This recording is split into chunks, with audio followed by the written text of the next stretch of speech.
चलिए आज देखते हैं मैथमेटिक्स। आज का हमारा टॉपिक है लेट्स फाइंड एक्स, जिसमें हम देखेंगे इक्वेशंस को।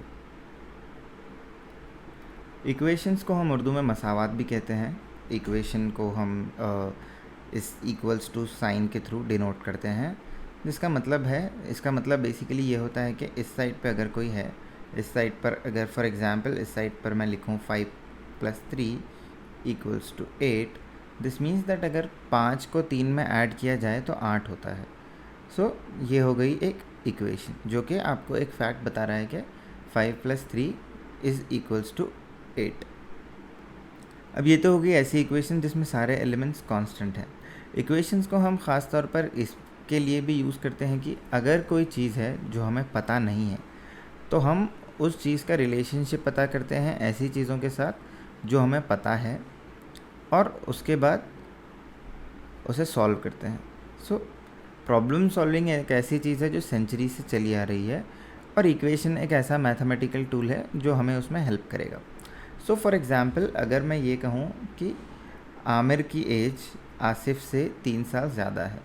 सो आमिर की age 3 years more than Asif. ना इस चीज़ को मैं इक्वेशन में लिख सकता हूँ कि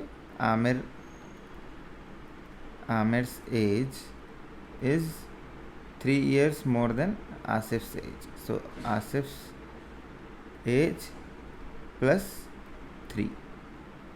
ये इक्वेशन जो है हमारे पास, ये एक ऐसी इक्वेशन है जो मुझे आमिर की एज बताएगी अगर मुझे आसिफ की एज पता है। सो अगर आमिर की एज आसिफ की एज 8 years है तो दिस विल बी 8 + 3। सो आमिर की एज मुझे पता चलेगी कि 11। सो आमिर्स एज इज़ 11। चलिए और एक एग्जांपल देखते हैं कि फॉर एग्जांपल अगर if 3 apples and 5 oranges, 3 apples and 5 oranges costs 70 rupees। सो अब हमारे पास ये स्टेटमेंट है, हमें करना ये है कि इसकी एक इक्वेशन बनानी है। सो ये इक्वेशन क्या कह रही है कि 3 apples and 5 oranges cost 70 rupees।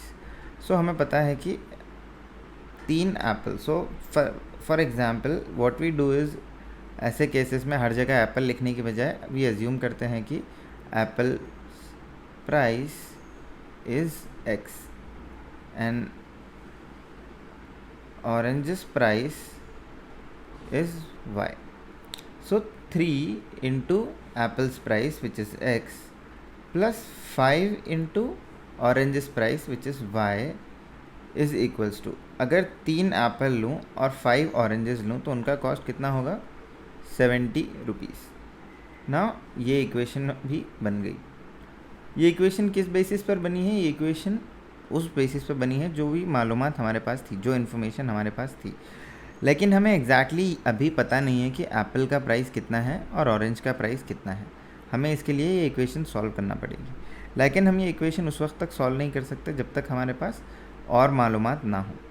सो अगर कोई मुझे कहता है कि एक एप्पल का price, so someone says that apples price is 15 rupees. अब मैं क्या कर सकता हूँ? Now I know x = 15। I will put this in this equation. So 3 into 15 plus 5 into y equals to 70, which makes 5 into y equals to 70 minus 15 into 3 45, which is 25 y into 5, and this y equals to 25 by 5, which is 5। सो अब जब मुझे Apple के price के बारे में पता चला, मैंने एक इक्वेशन को सॉल्व की और मुझे पता चला ऑरेंजेस प्राइस। ऑरेंज की कीमत है 5 रुपये। सो हमने क्या किया, हमारे पास 2 इक्वेशंस थी। एक इक्वेशन थी ये जो हमें पहले फैक्ट पर मिली, दूसरी इक्वेशन थी ये x इक्वल्स टू 15। इन दोनों इक्वेशंस को यूज़ करके हमने x और y की वैल्यू पता की। सो अगर मेरे पास कोई ऐसी इक्वेशन है जिसमें दो वेरिएबल हैं और मुझे एक वेरिएबल की वैल्यू पता लग जाए तो मैं दूसरी इक्वेशन सॉल्व कर सकता हूँ, या अगर मेरे पास सिर्फ एक इक्वेशन है जिसमें एक वेरिएबल है मैं उसे भी आसानी से सॉल्व कर सकता हूँ। तो हम करेंगे ये कि जो भी वेरिएबल है उसको एक तरफ रख लेंगे और बाकी की इक्वेशन को मैथमेटिकली सॉल्व करते जाएंगे जहाँ तक कि मुझे उस वेरिएबल की वैल्यू पता ना चल जाए। ये सिर्फ काम करेगा उस सिचुएशन में जब x की पावर 1 हो। अगर x स्क्वायर है या x क्यूब है तो हम उस इक्वेशन को आसानी से सॉल्व नहीं कर पाएंगे, उसके अलग तरीके होते हैं जो हम बाद में जाकर देखेंगे। सो फिलहाल ये सिर्फ इंट्रोडक्शन के लिए देख लें। तो हमने अभी एक मिसाल देखी जिसमें हमने ऑरेंजेस और एप्पल्स के प्राइस कैलकुलेट किए। इसी तरह हमारे अतराफ़ में बहुत सारे ऐसे मसले होते हैं, बहुत सारे ऐसे प्रॉब्लम्स होते हैं जिनको सॉल्व करने के लिए हम इक्वेशंस का यूज़ करते हैं, वेरिएबल्स का यूज़ करते हैं और उन प्रॉब्लम्स को सॉल्व करते हैं, उन मसाइल को हल करते हैं। सो इक्वेशंस बहुत एक पावरफुल टूल बन जाता है। सो हमें बेसिक्स पता होने चाहिए कि हम एक इक्वेशन को किस तरह से सॉल्व कर सकें। सबसे बड़ा प्रॉब्लम एक इक्वेशन सॉल्व करने में ये होता है कि आपको जो भी इंग्लिश में या उर्दू में जो भी लैंग्वेज में जो भी प्रॉब्लम दी हुई है आपको उसे इक्वेशन के फॉर्मेट में बदलना है, इक्वेशन बनाना है, उसको इक्वेशन में कन्वर्ट करना है, एक मैथमेटिकल फॉर्म देना है। सो ये काफ़ी कॉम्प्लिकेटेड होता है बिकॉज कई दफ़ा लैंग्वेज या तो लैंग्वेज कॉम्प्लिकेटेड होगी, लैंग्वेज मुश्किल होगी, या फिर ये होता है कि आप उस प्रॉब्लम को कैसे समझ पाते हैं और कैसे उसमें एक इक्वेशन डिसाइड कर पाते हैं। सो ये बहुत ज़रूरी हो जाता है। तो चलिए कुछ प्रॉब्लम सॉल्व करके देखते हैं। For example, Asif's age is twice that of his son's age. 30 years ago his age was 29 more than the sun. Find out Asif's age. So हमें ये करना है कि यहाँ पर दो लोग हैं, दो वेरिएबल हैं, दो चीज़ें हैं जो हमें नहीं पता है, ठीक है। तो हम उनको मैथमेटिकल फॉर्म में कन्वर्ट करने की कोशिश करेंगे। पहले हम उनके लिए एक वेरिएबल अज्यूम करेंगे। सो मैं अज्यूम करता हूँ कि Asif's age is x, twice that of his son's age. So Asif के सन की एज पता करनी है। So Asif's son's age is equal to y। Now ये अजम्पशन है, हम ये बता रहे हैं कि this variable is equals to this variable, ताकि हमें लिखने में आसानी हो और प्रॉब्लम हम आसानी से सॉल्व कर सकें। तो अब हमने दो वेरिएबल्स लिख लिए। अब हमें इस्टेब्लिश करना है कि क्या रिलेशनशिप होगा उन दोनों के बीच। सो पहला स्टेटमेंट ये है कि Asif age is twice that of his son's age. So हमें ये बता रहे हैं कि अभी x is equals to 2y है। अब बता रहे हैं कि 30 years ago his age was 29 more than the sun's age. So 30 years ago यानी कि when x minus 30 and y minus 30, जब ये दोनों इक्वेशन थी, so his age was 29 more than the sun's age. So this was 29 more than the sun's age. So x minus 30 is equals to 29 plus y minus 30. अब ये equation काफ़ी complicated लग रही है, हम इसको सॉल्व करते हैं, हम इसको ताकि थोड़ा सा आसानी हो। सो पहले ये हो गया x minus 30 is equals to 29 plus y minus 30। अब ये प्लस 29 है, y को अलग कर लेते हैं, प्लस 29 और माइनस 30। हम माइनस 30 दोनों तरफ से कैंसिल भी कर सकते हैं। सो हमारे पास बचेगा x equals to y plus 29। So अब मेरे पास ये दो इक्वेशन है। मैं इस इक्वेशन से x की वैल्यू यहाँ रख सकता हूँ या फिर इस इक्वेशन से कोई एक वेरिएबल की वैल्यू यहाँ रख सकता हूँ और इसको सॉल्व कर सकता हूँ। चलिए आसानी के लिए ये करते हैं, x equals to 2y। So 2y is equals to, इस इक्वेशन में x की जगह पर मैं 2y ले सकता हूँ। सो मैंने 2y equals to y plus 29, y plus 29 हो गया, यानी कि 2y इक्वल्स टू y। अब अगर इधर का y इधर आता है तो ये हो जाएगा 2y प्लस की जगह माइनस y इक्वल्स टू 29, यानी कि y equals to 29. So x equals to 2y, यानी कि 2 into 29 which is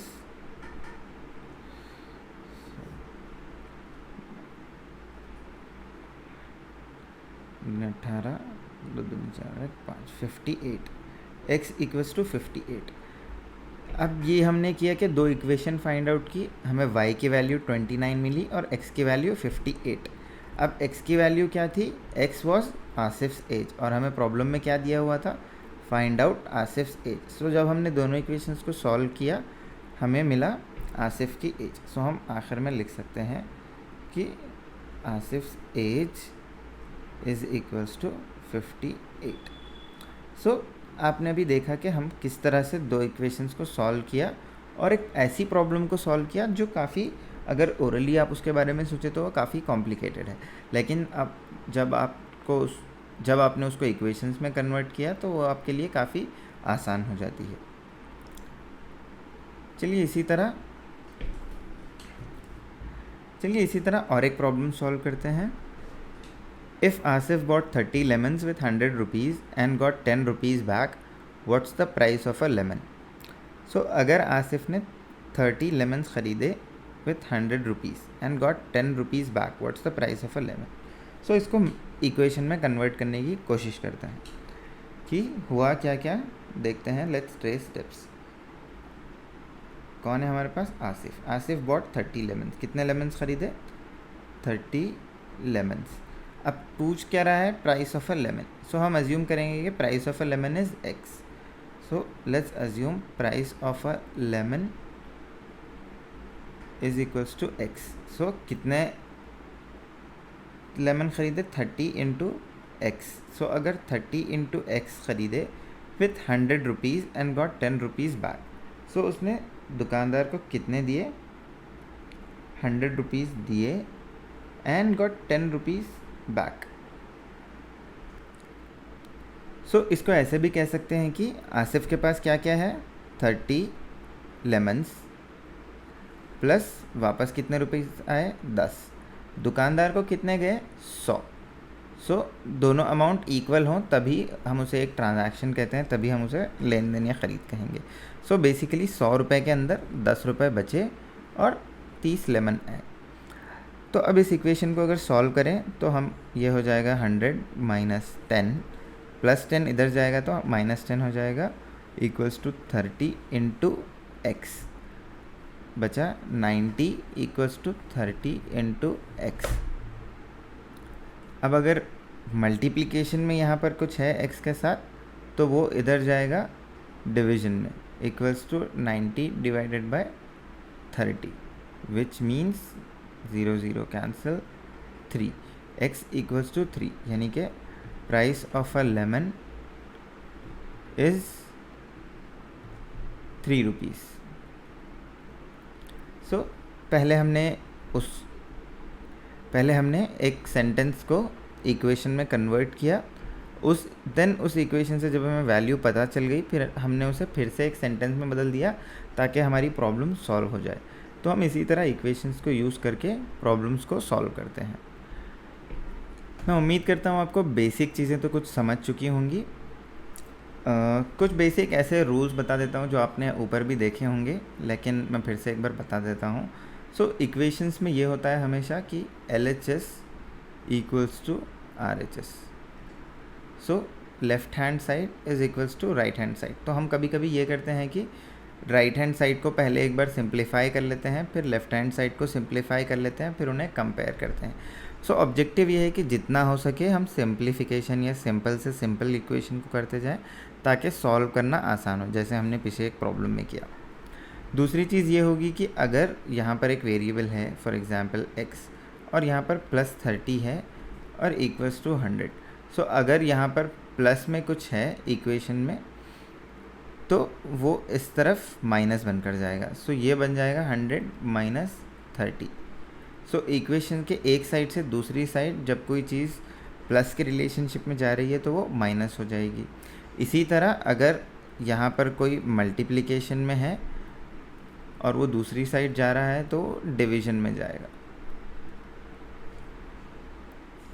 so addition will become subtraction, और अगर प्लस है तो माइनस हो जाएगा, माइनस है तो प्लस हो जाएगा, और इनटू है तो डिवीजन में चला जाएगा। और अगर ऑलरेडी डिवीजन में है, for example x by y equals to z है, तो हम इसे x equals to z into y भी कह सकते हैं। सो ये ऐसे इधर चला जाएगा, x equals to z into y. So division का मल्टीप्लिकेशन हो जाएगा।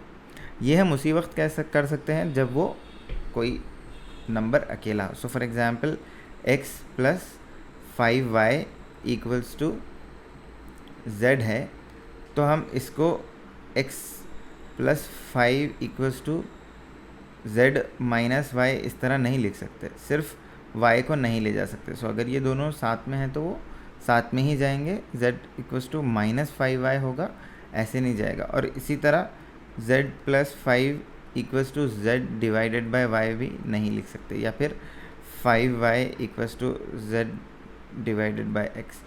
ये सब कुछ गलत होगा, ये सब कुछ गलत होगा क्योंकि ये दोनों ऑलरेडी मल्टीप्लिकेशन में। सो हमें पहले ये सॉल्व करना पड़ेगा, फिर पहले हमें z माइनस एक्स करना पड़ेगा, और फिर y equals to z minus x divided by 5 हो सकता है। तो ध्यान रहे कि ऐसी गलती ना हो।